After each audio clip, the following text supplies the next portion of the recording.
이 시간 담임 목사님께서 주께서 주신 기쁨으로라는 제목으로 하나님의 말씀 선포하시겠습니다.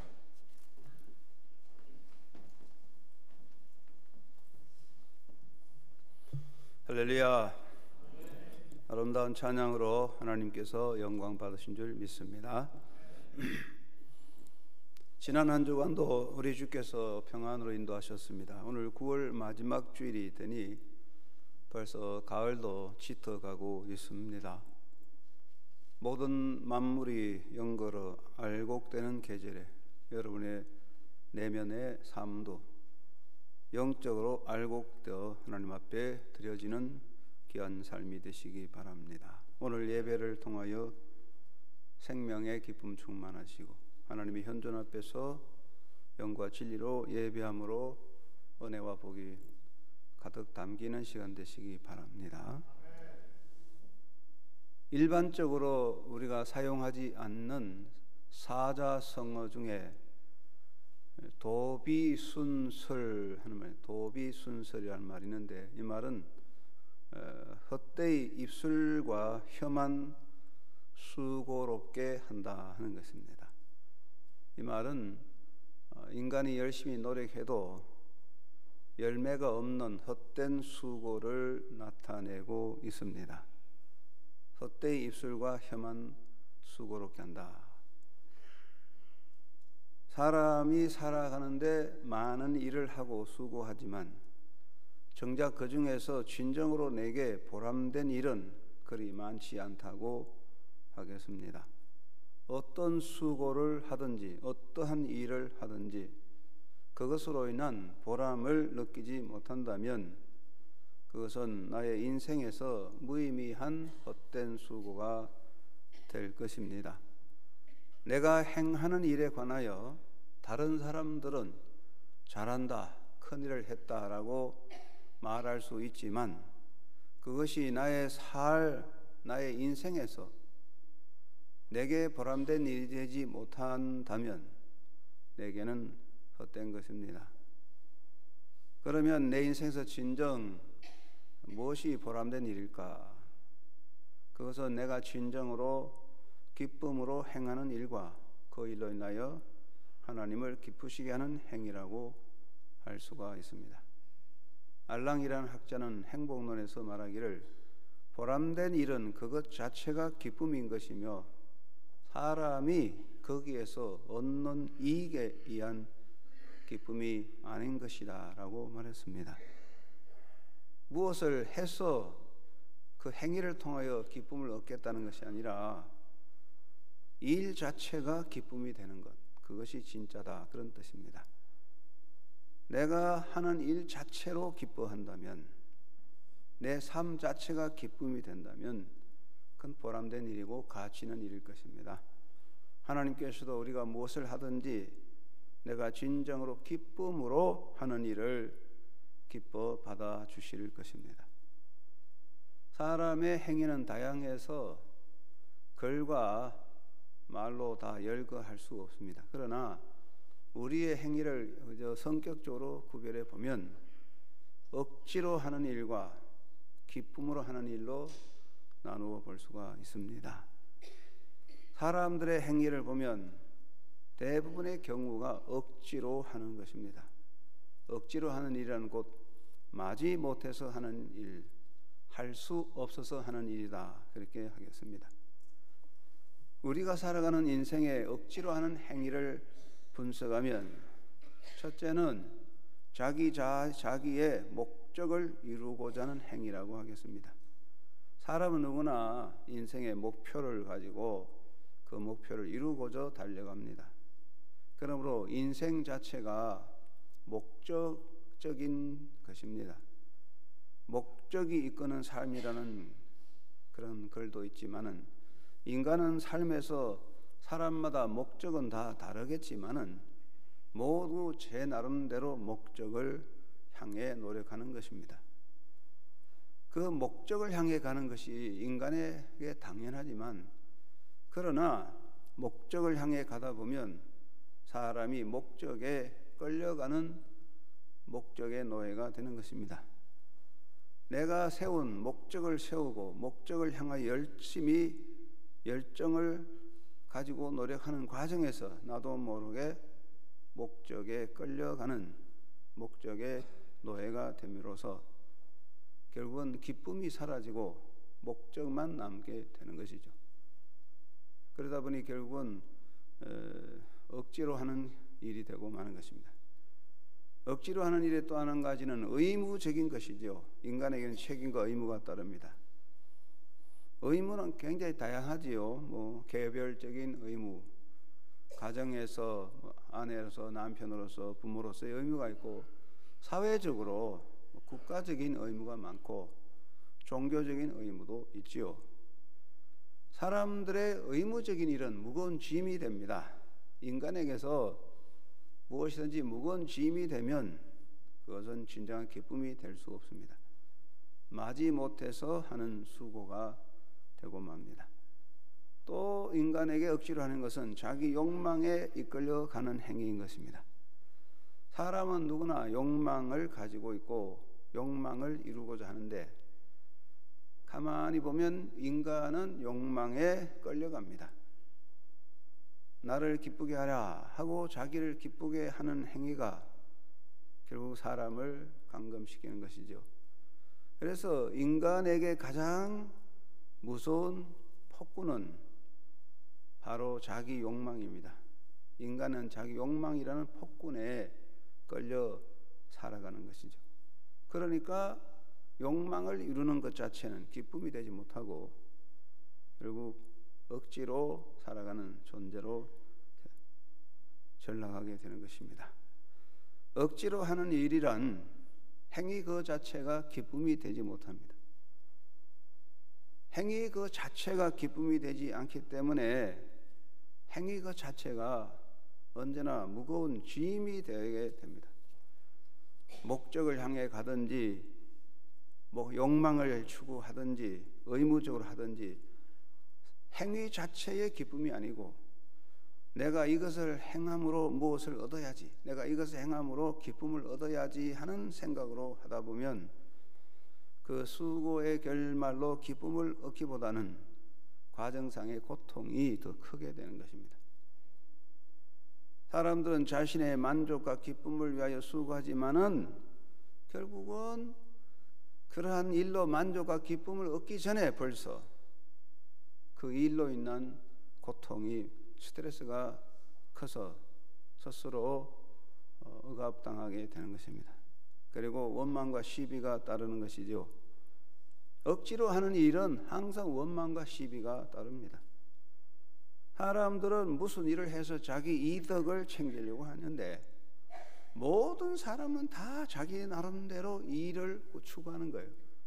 그러다 보니까 자기 나름대로 이득을 다 추구하니, 너도 나도 자기 이득을 추구하다 보니 무슨 일의 결말에 내게 돌아오는 이득이 흡족하지 못해요. 그러니 원망이 생기게 되고 시비가 생기고 반목이 생기는 거예요. 기쁨으로 하지 못하고 억지로 하는 일에는 반드시 원망과 시비가 따라요.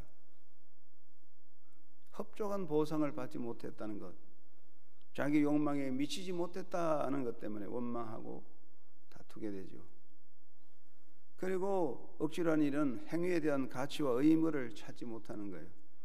억지로 하다 보면 삶의 의미와 가치를 얻지 못해요. 무엇을 억지로 하다 보면 그 자체가 보람이 아니라 그 자체의 가치가 누려지지 못하고 오히려 그 자체의 무상과 허무를 느낍니다. 내가 이것을 위해서 이렇게 살아야 했나? 이런 생각에 빠지게 되는 거예요. 그 무엇이든지 억지로 하는 일은 결말에 가서 가치나 보람을 느끼지 못해요. 아이고, 이것 때문에 이렇게 고생만 했다, 이런 결말에 떨어지는 것이죠. 그리고 우리가 억지로 살아가는 인생, 그것은 바람직하지 않고 그겐 기쁨이 있을 수 없는 거죠. 그런데 사람들의 삶에는 기쁨으로 하는 일이 있어요. 기쁨으로 하는 일이 뭐냐? 이것은 자원함으로, 자유함으로 하는 것입니다. 내가 나의 자유함으로, 내가 스스로 결단으로, 내 진정으로 원해서 하는 일이 있습니다. 이것은 기쁨으로 하는 것입니다. 여기에는 어떤 외적인 강요가 따르지 않아요. 그리고 자기 욕망의 작동이 없고 인간적인 이기적인 목적이 따르지 않습니다. 무슨 일이든지요, 강요가 되고 이기적인 목적에 따라가고 욕망에 따라가면 결말에 기쁨이 오지 않습니다. 물론 자기가 욕망을 가지고 이기적인 목적을 가지고 열심히 노력해서 자기 목적은 이룰 수 있겠죠. 그러나 그 결말은 기쁨은 아닙니다. 그 고통의 열매밖에 없습니다. 진정으로 자유함으로 자원해서 할 수 있는 일이 있어야 됩니다. 그것이 진정 기쁨이다. 사도 바울은 고린도전서 9장 19절에서 내가 모든 사람에게서 자유로우나 스스로 모든 사람에게 종이 된 것은 더 많은 사람을 얻고자 함이라 그랬습니다. 사도 바울이 전도자의 삶은 억지로 하는 게 아니었습니다. 자유하지만 자유로운 자기 결정으로 스스로 종이 된 것입니다.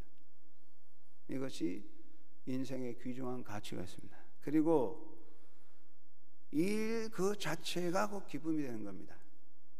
기쁨으로 하는 일은 일 자체에 기쁨이 있는 거예요. 억지로 하는 일은 일 자체가 기쁨이 아니고 그 눈물과 고통을 통하여 내가 뭘 얻겠다 하는 것에 목적이지만, 기쁨의 일은 일 자체로 행위 자체에 기쁨이 있어요. 대부분의 경우 사람들은 무엇을 위하여 무엇을 얻으려고 수고하지만 그런 경우에는 행위 그 자체가 기쁨이 아니라 무거운 짐이 되는 것이지요. 그러나 내가 진정으로 자원함으로 자원해서 하는 일은, 자유로 하는 일은 행위 자체로 기쁨을 누리는 겁니다. 이것이 정말 귀중한 겁니다. 내가 살아가는 삶 자체, 내 행위 자체가 내 기쁨이 되어야 되는 거예요. 내가 이것을 통해서 기쁨을 얻겠다.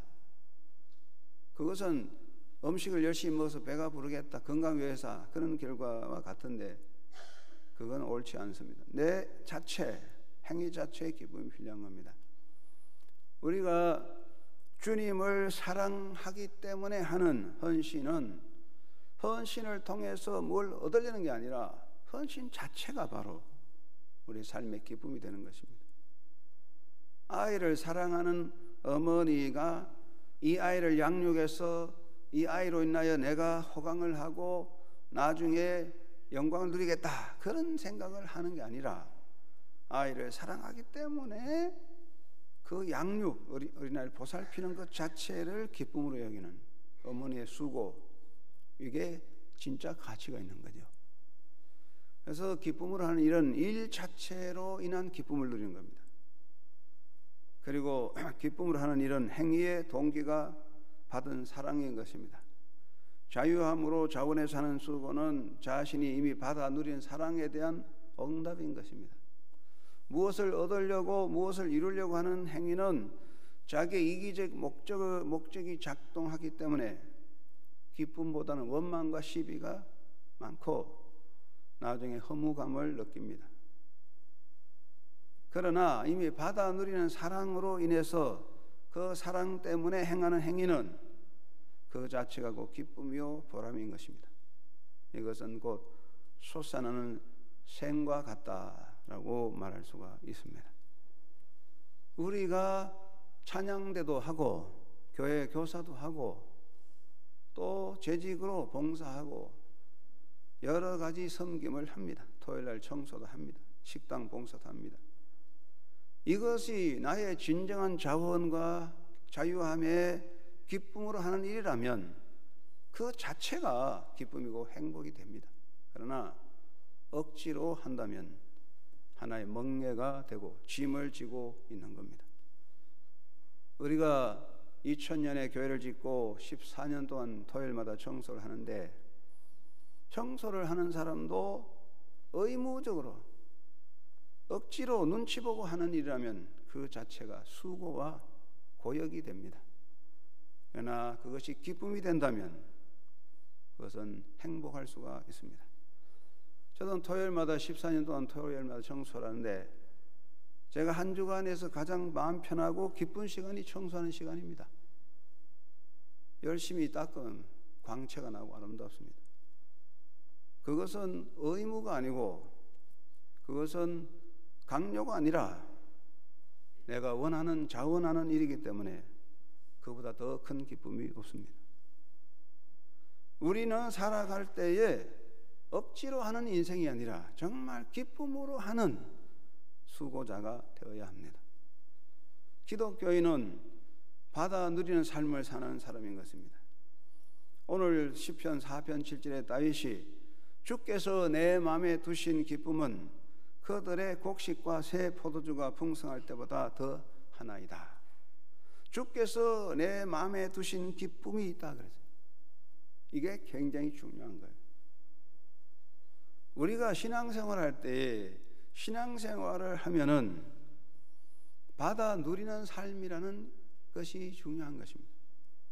그래서 신앙생활의 세 가지 중요한 것, 첫째는 받은 은혜에 대한 인식이 필요한 것입니다. 내가 하나님으로부터 어떤 은혜를 받아 누리고 있느냐 하는 깨달음과 인식이 중요하고, 이것에 대한 인식이 없으면 신앙생활은 고통스럽습니다. 찬양대도 고통스럽고, 교사도 힘들고, 교회 봉사도 힘들고, 장로, 집사, 권사도 힘들고, 환과 세상의 영광을 추구하는 것밖에 안 됩니다. 성도의 대각 깨달음은 세 가지입니다. 나는 의롭다함을 받았다는 사실입니다. 나는 하나님 은혜로 값없이 의롭다함을 받았다 하는 사실을 인식하는 깨달음이 신앙의 핵심이고, 나는 새 신분을 받았다는 인식입니다. 나는 죄로 인해 죽을 죄인이지만 예수 안에서 옛사람이 죽고 의로운 사람으로 새 신분과 하나님의 자녀의 새 신분을 받은 자다. 이 신분은 임시적이고 제한적이고 가변적인 것이 아니라 영원하고 불변적인 것입니다. 우리가 하나님의 자녀로 사는 것은 임시적으로 가변적으로 언젠가 바뀌는 게 아니에요. 영원하고 영원한 불변적인 사건입니다. 우리는 자녀의 권세를 받았다는 것입니다. 나는 예수 안에서 하나님의 자녀가 되고 하나님의 나라의 후사이다. 하나님 나라의 상속자가 되어 하나님 나라를 받아 누린다는 그런 인식, 이겁니다. 대각. 인생의 대각이 무엇입니까? 철학적인 종교적인 깨달음 다 헛된 거예요. 이 의롭다함을 받은 것과 하나님의 자녀됨과 하나님의 자녀의 상속권에 대한 인식이 깨달음이 없는 건 사는 게 아무 의미가 없는 거예요. 나는 의롭다함을 받았고 나는 하나님의 자녀가 됐고 나는 하나님의 나라의 상속자가 됐다는 인식과 대각은 단순한 신앙 고백이 아닙니다. 나는 의롭다함을 받았습니다. 나는 하나님의 자녀 되었습니다. 나는 하나님의 나라의 상속자입니다 하는 것은 내 신앙 고백이 아니라 이것은 확실한 팩트, 내가 누리는 사실, 팩트입니다. 단순한 고백이 아니에요. 이거는 절대적인 사건이라고, 사실, 팩트. 내가 의롭다함을 받고 내가 하나님의 자녀가 됐고 하늘나라의 상속권자로 하늘나라를 누리는 것은 확실한 사실이란 말이에요. 이 인식이 있어야 신앙생활의 기쁨이 생기는 거예요. 두 번째는 받은 것에 대한 인격적 응답인 것입니다. 뭐 우리가 다 알아는 거잖아요. 물을 많이 먹으면 배가 불러지잖아요. 그건 뭐 너무나 당연한 거예요. 신앙생활은 받아 누리는 것에 대한 인격적인 응답입니다. 내가 받아 누리는 것에 대한 인식이 없이는 올바른 신앙생활이 되지 않습니다. 무엇을 얻으려고 무엇을 이루려고 하는 것이 아니라 내가 이미 받은 것, 의롭다함을 받고 하나님의 자녀가 되고 상속권을 받았다는 이 사실에 대한 응답, 그것에서 감사가 나오고 헌신이 나오는 거예요. 신앙생활의 감사는 내가 받은 것에 대한 응답이에요. 하나님이 내게 주신 이 위대한 사랑은 영원한 것입니다. 내가 자격 있고 내가 힘쓰고 애써서 내가 의로운 것이 의인이기 때문에 받은 것이 아니고 전적으로 하나님의 사랑으로 인한 것입니다. 그 사랑에 대한 응답이 감사잖아요. 감사. 받은 은혜에 대한 그 고백이 바로 헌신입니다. 이것을 보시고 내게 복을 주십시오. 이거 어린아이 같은 신앙입니다. 시편은 말합니다. 내게 주신 모든 은혜를 내가 하나님께 무엇으로 보답할까? 사도 바울은 말할 수 없는 그 연사로 말미암아 하나님께 감사하노라 그랬어요. 그러니까 결국 우리가 신앙생활의 감사와 헌신은 받은 것에 대한 응답이에요. 꼴을 많이 먹은 소는 젖을 많이 내놓는 거예요. 받은 은혜에 대한 인식이 감사와 헌신으로 나타나는 거예요. 그리고 세 번째는 받아 누리는 삶이옵시다. 기독교인들은 무엇을 더 얻을까, 무엇을 더 채울까 발버둥치는 인생이 아니라 받은 것을 누리는 거예요. 받은 것으로 인한 기쁨을 누리는 것입니다. 다윗이 고백했죠. 주께서 내 마음에 두신 기쁨은 곡식과 새 포도주가 풍성한 것보다 더 넘쳐난다 그랬어요. 주님이 주신 이 기쁨이 있기 때문에 주님이 주신 그 기쁨을 가지고 기뻐하는 삶이 신앙생활이에요. 억지로 짜내는 거 아니에요. 찬양대에 찬양하는 분 잘하지만 어떤 사람은 억지로 짜내요. 짜내는 거 표가 나고 기쁘지 않으면서 기쁜 체하고 이거 억지로 짜내는데 은혜가 안 돼요. 다 짜고 남는 뭐 찌끄러지 또 짜봐야 뭐가 나오겠습니까? 베푸는 삶이 무엇입니까? 진정한 나눔은 짜내는 것이 아니고 우러나는 거예요. 우리 속에서 우러나오는 거예요. 그러니까 성도의 삶은 베푸는 나눔은 내면의 부요함이 밖으로 표출되는 것입니다. 받은 사랑에서 사랑이 나오고 받은 용서에서 용서가 나오고 받아 누리는 부요에서 나눔이 나오는 거예요. 사랑과 용서가 짜내는 거 아니야. 짜봐야 뭐가 나오겠어요. 짜봐야 피밖에 안 나와요. 받은 게 있어야 되는 거예요. 그래 받아 누리는 거. 우리가 하나님으로부터 받은 기쁨으로, 받은 사랑으로, 받은 용서로, 받은 풍성함으로 사랑하고 베푸는 것이 기독교인의 삶이라 그런 뜻입니다. 샘은 지하수가 대지 밖으로 솟아나는 것입니다. 내면의 부요함이 밖으로 터져나는 것이 신앙의 기쁨이요 나눔의 삶이라 그 말합니다. 여러분 모두가 주님이 주신 기쁨으로 하나님을 섬기고 살아가는 풍요한 삶이 되시기를 주의 이름으로 축원합니다. 사도 바울은 너희도 기뻐하고 나와 함께 기뻐하자 그랬어요. 신앙생활은 자기의 이기적 목적에 끌려가는 것이 아니고 인간적인 의무에 매여 사는 것도 아니고 자신의 이덕을 이루는 것도 아닙니다. 신앙생활은 하나님으로부터 받은 것을 누리는 것입니다. 주께서 주신 기쁨으로 살아가는 삶이 되시기를 바랍니다. 한번 따라합니다. 주께서 주신 기쁨으로 살아가자. 여러분의 삶이 주님이 주신 기쁨으로 살아가는 삶이 되기를 바랍니다. 속으로부터 솟아나는 기쁨으로 살아갑시다. 예수님께서 요한복음 3장 7장 38절에 나를 믿는 자는 너희 속에 그 속에서 생수의 강이 흐른다 그랬는데 이 생수의 강은 성령의 역사를 말하지요.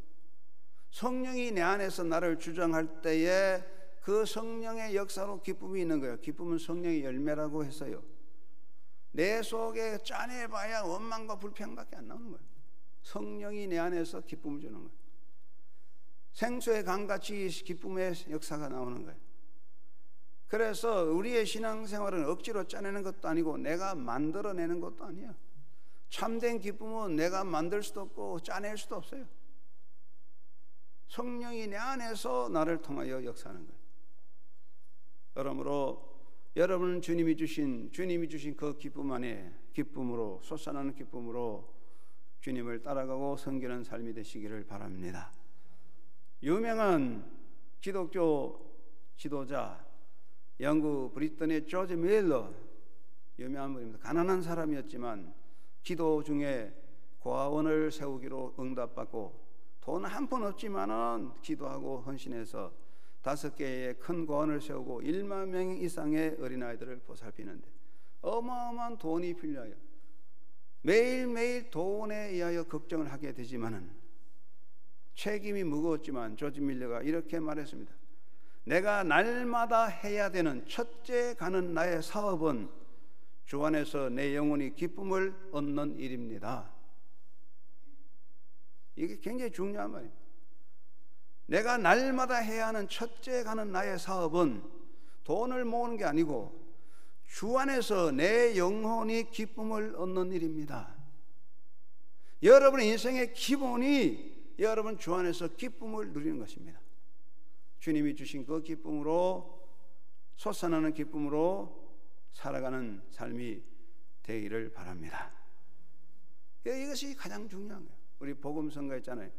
내게 강 같은 기쁨 한번 불러봅시다. 시작. 내게 강 같은 기쁨, 내게 강 같은 기쁨, 내게 강 같은 기쁨 넘치네. 할렐루야. 정말 우리가 이 강같이 샘솟는 기쁨이 있어야 되는 거예요. 메말라 빠져가지고 이게 안 된다는 말이에요. 그 다음에는 기쁨의 향기를 피우는 삶이 되어야 된다. 바울은 너희는 그리스도의 향기라고 했습니다. 우리가 나타낼 그리스도의 향기가 기쁨이에요. 스코틀랜드의 경건한 제이니 학장은 학생들이 우리 학장은 매일 천국에 다녀왔다 할 정도로 그렇게 행복에 넘치는 생활을 했는데 제이니 학장이 이렇게 말했답니다. 기쁨이라는 것은 하나의 기라고 생각합니다. 성에 깃발이 걸린 것은 왕이 그 성 안에 계시는 것을 말합니다. 그리스도인에게서 기쁨은 내 안에 하나님께서 계시다는 표시가 아니겠습니까? 이게 굉장히 중요한 거예요. 예수님이 내 안에 있다는 그 표시가 기쁨의 깃발이라는 거예요. 기쁨의 향기를 나타내는 주님의 백성이 되기를 주의 이름으로 축원합니다. 유명한 악성 베토벤은 32살에 유서를 썼습니다.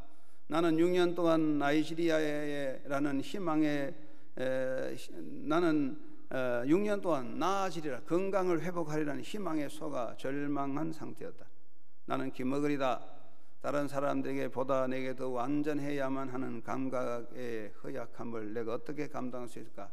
잠시 후면 나의 삶은 마감하게 될 것이다. 이 불운한 존재여, 신이여 나에게 마지막으로 순수한 기쁨을 왜 나를 허락하소서. 너무나 오랫동안 진정한 기쁨이 나의 마음속에 우러나지 못했습니다. 이게 유서를 써서 32살에. 그리고 24년 후에 베토벤이 기쁨의 송시 베토벤 제9번 교향곡을 써서 연주할 때 온 청중의 환호가 아니라 박수갈채가 있고 기쁨이 충만했습니다. 베토벤은 그 곡을 듣지는 못했지만 놀라운 기쁨의 노래를 썼습니다. 그것은 베토벤이 건강을 회복해서도 아닙니다. 그 상태가 더 눈이 귀도 안 들리고 더 상태가 나빠졌어요. 중요한 것은 베토벤의 내면의 변화가 생긴 겁니다. 우리의 마음의 변화, 우리 마음속에 그리스도가 있는 예수의 기쁨, 이게 중요합니다. 여러분 모두가 그리스도의 향기, 기쁨의 향기로 살아가게 되기를 바랍니다. 그리고 내면의 부유함을 나누는 삶이 되어야 됩니다. 바울은 고린도후서 4장 7절에서 보화를 담은 질그릇 같다 그랬어요. 우리 인간은 육체가 연약하고 보잘것없어 깨지는데 그 속에 생명을 담아 놓았어요. 생명은 예수님이에요. 그래서 속이 가득 찬 알곡이요 솟아나는 샘과 같은 것입니다. 성도의 삶은 내면의 부유함으로 사는 것, 내면의 풍성함이 밖으로 표출되는 것이 신앙의 나눔이요 베품인 거예요. 엄마의 가슴에 젖이 가득 차면 젖이 밖으로 줄줄 흘러 아이들이 먹는 거예요. 성도의 나눔은 내면의 부유에서 밖으로 나오는 현상인 것입니다. 지하수가 말라버리면 샘이 나지 않습니다. 내면이 고갈되면 밖으로 나눌 것이 하나도 없어요. 신앙생활에 나눔이 없고 베품이 없다는 것은 우리의 내면의 영성이 고갈되어 말라버렸다는 거예요. 우리의 내면이 다 말라붙었기 때문에 기쁨도 없고 베품도 없고 나눔도 없고 그런 거예요. 지하수가 다 말라버린 샘과 같은 거예요.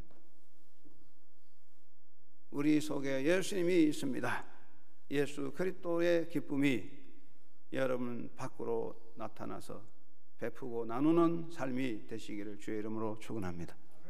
그리고 주께서 주신 기쁨으로 주를 섬기자. 한번 따라합니다. 주께서 주신 기쁨으로 주를 섬기자. 우리가 매일 주님이 주신 기쁨으로 살아가면서 주님이 주신 기쁨으로 주를 섬겨야 되는 것입니다. 받은 사랑으로 주를 기쁘게 섬겨야 됩니다.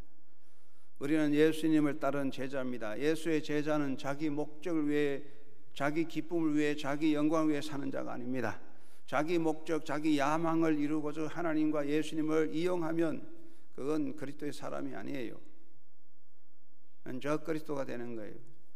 우리는 주님으로부터 이미 받은 사랑으로 주를 섬긴 것입니다. 사도 바울이 고린도후서 5장 14절에서 그리스도의 사랑이 우리를 강권하신다고 했습니다. 바다에서 항해하는 배가 바람을 받으면 쉽게 앞으로 전진할 수 있습니다. 내가 열심히 노를 져서 가다가 얼마나 가겠습니까? 노를 져서 가면 멀리 못 가서 다 지쳐 넘어지지만 바람을 받으면 쉽게 갈 수 있습니다. 그리스도의 사랑이 나를 밀어주는 것입니다. 내 노력, 내 힘으로 오기로 되는 게 아니에요. 우리가 하나님을 섬기는 거 내 오기로 되지 않습니다. 가다가 다 쓰러지는 거예요. 목사, 장로, 집사, 권사 될 때 충성하겠습니다 다짐하지만 오기로 하니까 1년도 못 가요. 받은 사랑에 대한 고백이 없이는 절대로 할 수 없어요. 받은 사랑에 떠밀려서 기쁨으로 주를 섬기는 그런 신앙이 되어야 할 것입니다. 유명한 조셉 하이든이 아름다운 기쁨의 노래를 많이 불렀는데 친구가 말하기를 자네의 교회 음악은 언제나 기쁨에 가득 차 있다. 왜 그런가 했더니 하이든이 대답하기를 다르게 만들 수 없네. 나는 내가 느끼는 대로 곡을 짓는데 하나님을 생각하고 있노라면 내 가슴에 기쁨이 가득 차게 되고 그래서 나의 펜에서 악보가 춤추며 뛰쳐나온다네. 하나님께서 내게 즐거운 마음을 주셨으니 내가 기쁜 마음으로 하나님을 섬기는 것도 분명 용서될 거야 라고 말했어요. 하나님이 주신 기쁨, 주님이 주신 그 기쁨으로 주님을 섬기는 제자가 되시기 바랍니다. 그리고 주께서 주신 주님으로 받은 힘으로 충성하시기 바랍니다. 우리는 청지기입니다. 청지기는 모든 것이 주인의 것이라는 것이고 주인의 뜻에 따라 받은 권리를 사용하는 것이고 주인의 이득과 기쁨을 위해 일하는 것입니다. 청지기는 정말로 내 것이란 게 아니야.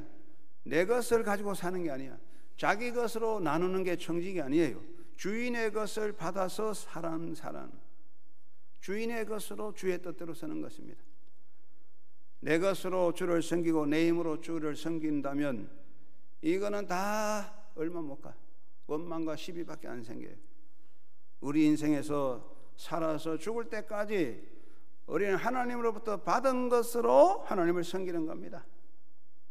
베드로 사도는 주께서 공급하시는 힘으로 봉사하는 자같이 하라 했는데 주님이 주시는 힘이 우리의 삶의 능력입니다. 여러분, 내 것으로 하는 양 하지 맙시다. 한번 따라합시다. 내 것으로 하는 양 하지 말자. 이거 절대로 안 돼요. 내가 나의 공을 세우고자 내가 나의 자랑을 삼으려고 내 영광과 인간의 복을 얻으려고 행하는 행동, 그거 원망과 시비밖에 안 되는 거예요. 온전히 주님이 주신 기쁨으로, 주님이 주신 그 힘으로 힘을 다해 충성하는 그리스도의 사람 되기를 주의 이름으로 축원합니다. 그리고 주께서 주신 기쁨으로 한결같이 헌신합시다. 하나님의 부름을 받았을 때 이사야는 내가 여기 있나이다 나를 보내소서 응답했고, 사도 바울이 주의 부름 받을 때 사나 죽으나 나는 주님의 것입니다. 사나 죽으나 나는 주님의 것입니다. 이것이 바울의 고백이었습니다. 사나 죽으나 나는 주님의 것입니다. 우리가 주님께 드리는 헌신은 나의 모든 것에 대한 하나님의 은혜에 대한 고백인 것입니다. 우리는 주님이 주신 힘으로 주를 섬기고, 우리는 주님이 주신 능력으로 주를 섬기고, 우리는 주님이 주신 생명으로 주를 섬기고, 우리 주님이 주신 기쁨으로 주를 섬기는 것입니다. 여러분의 가슴 속에 담겨 있는 그 사랑이, 그 기쁨이 솟아나서 주님을 향한 헌신의 역사가 되시기를 주의 이름으로 축원합니다. 억지로 하는 봉사나 인색함으로 그저 억지로 하는 헌금이나 마지 못해서 하는 수고나 자신의 이덕을 이루고자 하는 섬김이나 자기 업적을 채우려는 모든 행위는 가식이요, 이게 여기에 기쁨이 될 수 없어요. 주님이 이것을 기뻐하지 않고 주를 기쁘게 할 수도 없습니다. 주님의 영광을 드러낼 수도 없습니다. 그것은 잠시 사라져버리는 것과 같은 거예요.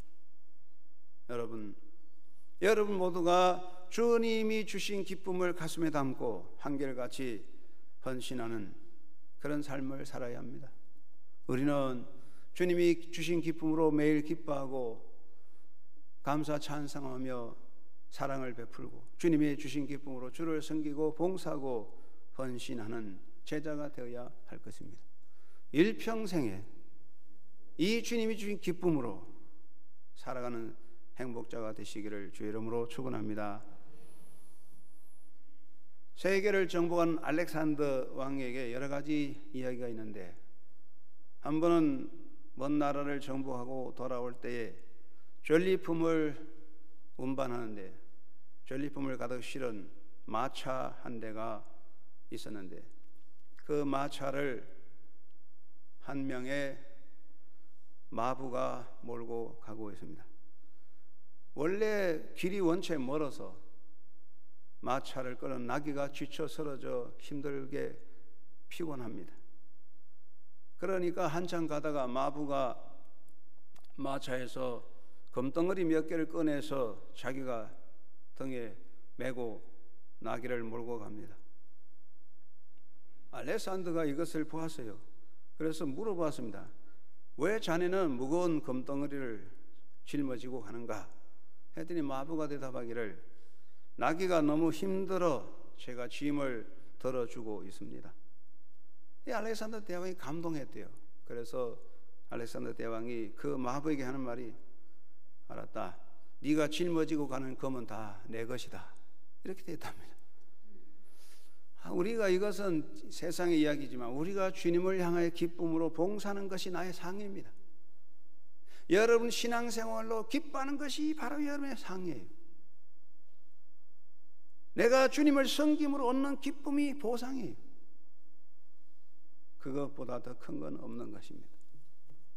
억지로 하는 자가 되지 맙시다. 기쁨으로 합시다. 기쁨으로 살아가고 기쁨으로 주를 섬기는, 그래서 영원한 행복이 여러분 가슴 속에 가득 차는 신앙생활이 되시기를 주의 이름으로 축원합니다. 하나님 아버지 감사합니다. 우리 자신을 돌아봅니다. 사도 바울은 주께서 내게 두신 기쁨이 있는데 있다 했습니다. 하나님이 내게 담아놓은 은혜가 있습니다. 주님이 주신 이 기쁨이 있습니다. 이 기쁨으로 살고 이 기쁨으로 섬기는 아름다운 행복자의 삶이 되도록 주의 백성들을 복되게 하시고 평생 우리 인생 끝날 때까지 이 기쁨으로 달려가게 하여 주옵소서. 예수님 이름으로 기도드리옵나이다. 아멘.